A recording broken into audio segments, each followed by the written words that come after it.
What is up, guys? Welcome back to another episode of Freedom Sentinels, where our purpose is to guard freedom, but we must first obtain it. How do we do that? We're going to create personal and financial freedom to shape opportunities in order to mold others. So let's get into today, guys. So excited. All about building your inner circle. Okay. Show me your friends, and I'll show you your future. This saying isn't just motivational fluff. It's backed by research, history, and hard experience. Your inner circle can be your greatest advantage or your greatest liability. The people closest to you shape your thinking, your standards, and even your health. So we're going to break down why proximity equals power, what a balanced circle actually looks like, and how to protect yourself from toxic ties that drain your potential. Guys, if you're not taking notes yet, I encourage you to bring out that notebook because we're getting into it. Point one, proximity equals power. Jim Rohn once said, you are the average of the five people you spend the most time with. Now, if you've listened to my other episodes, you know that I love statistics and I love averages. So looking at this from a mathematical standpoint, five people, just five, so one hand, that's the average of who you are. So the people you're closest to, you become that average. And if you also have listened to my other episodes, you know I don't want to be average. So if this quote says you're the average of five people you spend the most time with, why are you not spending time with five people that are way better than you, doing better than you, or have traits and character values? Let me switch that. Character traits and values that matter to you. Because if I'm going to be the average of the five people I spend the most time with, those people better be so kick ass that the average of that is beyond average of a normal person. Okay, and science backs this up. Okay, Nicholas Christakis and James Fowler found in a 32-year Harvard study that if a close friend becomes obese, your chances of becoming obese rise by 57%. Habits spread through relationships, whether healthy, good habits, or bad ones. So it could be your health, your money, or your mindset. Are you eating right? Are you working out? Are you taking care of yourself? Are you overspending or spending with the budget to where you can save, invest, and set your future up? Your mindset. Are you an optimistic person or are you a pessimistic person? Are you saying, hey, no matter what happens to me, I will find the good? Or are you saying, no matter what happens to me, I'm gonna have a piss poor outlook and say, F it, whatever. I'm a victim, right? We want a victor mentality, not a victim mentality. Okay. And this is what the people around you instill, whether you realize it or not. If you look at Steve Jobs and Steve Wozniak, I can't pronounce names to save my life, so I apologize, not really, because we're still going. Together, their proximity created Apple. They couldn't have done it alone. So, guys, takeaway one, proximity isn't neutral. It's contagious. Choose carefully who you stand closest to. Point number two, the three levels of relationships. Not all relationships are equal. To grow, you need three levels. You need a mentor, people ahead of you who give you perspective and stretch your vision. Okay, these people are going to be the ones that look at you and say, hey, I see something really amazing in you. Let's bring that out because where you're at is not where you're going, but we need where you're at to get where you're going. They see your vision and 10x it. Okay. They see your vision. They see where you're at. They say, cool. I know how to help you get there. We're going to do so. Peers, people beside you who challenge and encourage you in the same season. Okay. Peers can be older than you, right? Because in one of my earlier episodes, I said, start where you're at. Colonel Sanders and J.K. Rowling didn't get started until later in their life. But if your goal is just using J.K. Rowling is to write a book and you're 15 years old, 18 years old, and there's another person that is 40 2 years old, 40, 42, and they're like, I want to write a book. That becomes a peer in the writing aspect. Okay. Now, if they're older than you, they might be able to mentor you to help you change from pessimistic views to optimistic views. But a peer is someone that's going to encourage you to keep going with what you want to do. Guys, that third level is mentees, people behind you who will learn from you, from your teachings, and this is going to help sharpen your leadership because it's people that you invest in. So using what I said about mentors, they see who you are, they see your vision, and they're like, hey, I know how to get you there. Okay, you get to do the same thing for others, right? That's where our creating personal financial freedom to shape opportunities to mold others is so huge. Okay, we're going to create freedom for ourselves financially and personally. We're going to free ourselves of pessimistic and victim mindsets to shape better opportunities for yourself and others, right? Because opportunities don't just be for one person with the goal to mold better humans. That's all we're doing. But it's a cycle. Okay. And everything we do, you're going to see it's compounded. It's an interest rate. You do one thing with a mentor. Well, now you can tell your peers, and then eventually you're going to tell the people you mentor, right? It's a cycle. It compounds. Knowledge is power. We can learn from reading. Mentors can be people you read, authors, right? Because I mentioned Simon Sinek and Real Leaders Read.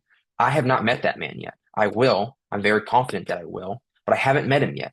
But how do I learn from him? I read his work. I watch what he posts. And because I value what he says, to me, that's a mentor. So you don't have to physically be in their space for them to mentor you. So I challenge you, who do you read? Who do you look at on social media that actually encourages you and says, go get it? If that's not who you're watching right now, go find one. Okay. But that level, right? Those three levels creates balance. Mentors are going to keep you humble. Peers will keep you accountable, and mentees keep you responsible.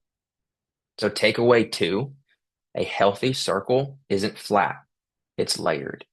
And just to be funny, I would rather have a 7 layer cake than one. I like to eat. So if you're saying I can get a lot more with one thing, I'm going to do it. And that's exactly what friends, mentors, and mentees do. Point three, the cost of toxic circles. Here's the danger. I'm going to be real with you. I'm going to be level with you, right? I'm going to set this foundation very, very quickly and easily. The dangerous toxic people, the dangerous people that think in a victim mentality, that say, no matter what happens to me, it's not my fault. No matter what happens to me, I'm going to blame someone else. So let's look at this Harvard Business Review study. They found that negative workplaces cut productivity by 30 to 40%. Toxicity doesn't just waste time, it kills momentum. So your friend that's like, dude, I can't catch a break. Like all this bad shit is happening to me. I can't overcome it. And you ask them, well, what are you really doing to get by? What are you really doing to fix the issue? And they say, nothing. Not only is that wasting time, that's killing momentum because you're not trying to get better. You're not putting one step forward. Utilizing the Chris Kringle song, put one foot in front of the other, and soon you'll be walking out the door. Well, in order to get out of where you're at into better, start walking. That's all you have to do. But the people around you are telling you it's okay. It's okay where you're at. It's going to get better. Just give it time. No, time can be helpful, absolutely. But where you are right now matters because in due time, if you don't do the right things, where are you going? How do you get out of it? Right? You have to start where you're at, but you're not even freaking starting. We can look at scripture plain as day in First Corinthians 15:33, bad company corrupts good character. One bad influence can undo the impact of five positive ones. Bad company corrupts good character. You want to be a better person. You want to adopt character traits from things you've read, from the people you're in contact with. Awesome. But to become good, you have to leave bad company. So, guys, takeaway three, you can't afford to let toxicity live rent free in your inner circle. Check your friends. If no one's checking each other, if no one's holding them accountable, no one's holding you accountable, you're going to lose because you have a sandy foundation. It's not built on rock. So I'm going to challenge you with three questions. Okay. Write down the top five people you spend your time with, and then ask yourself these questions. Do they build me up? And do this for each individual. Does Joe build me up or does he tear me down? Does Billy Bob build me up or tear me down? Okay, second question, do they multiply my potential or subtract from it? Okay, we're not saying do they add to my potential. We want multiples. Okay, because multiplication gets you a number faster than adding. So how do we multiply over just adding?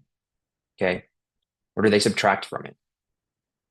Question three, if I became more like them over the next 5 years, would I like who I become? Guys, I can tell you right now, the season of life I'm in, this is difficult for me because I don't necessarily like it, but I understand it. I have to get through where I'm at to the places I want to go. And I will tell you, there's been a lot of course correcting, whether that's by me or by uh, a physical, source. And what I mean by that is, for me, I believe God has corrected me and course corrected me through various ways without me having to do something. But I've been course corrected because I'm not on the right path. And it sucks. But I'm doing something now that I'm hoping is going to change people and help them become better. But you have to be honest with your answers. You have to be honest. Don't cut yourself short. Don't lie. And this week, schedule extra time with one of the multiplying friends and reduce time from someone that takes away from your life. Even one shift can change your trajectory, can change your path. So, right, we're thinking straight, we're walking down this path, and there's a fork in the road. One is with someone that multiplies your life, one is with someone that takes away from your life. Choose wisely. Your circle is shaping you whether you realize it or not. Build a circle that multiplies you, makes you better, not one that minimizes you, not one that shrinks you, not one that doesn't see your capabilities. Right? To be better, you have to surround yourself with better. Okay? I believe in you. No one's told you that. I believe in you. I believe you can do this. It's going to take a little bit of time, but you have to start now. Because if you don't start now, right, that compound of waiting is going to potentially make it harder for you to start because you're letting yourself get stuck in traps. But I believe in you. I see you winning. Okay? You just have to start. You have to start now. All right? On the next episode, we're going to dive into the next piece of leadership, confidence. Because no matter who's in your circle, if you don't believe in yourself, if you don't believe in you, if you don't believe in your mission, if you don't believe in your purpose, your calling, you're never going to lead with strength. Because I'm excited for that. I hope you got something away from the day. But we'll talk next time.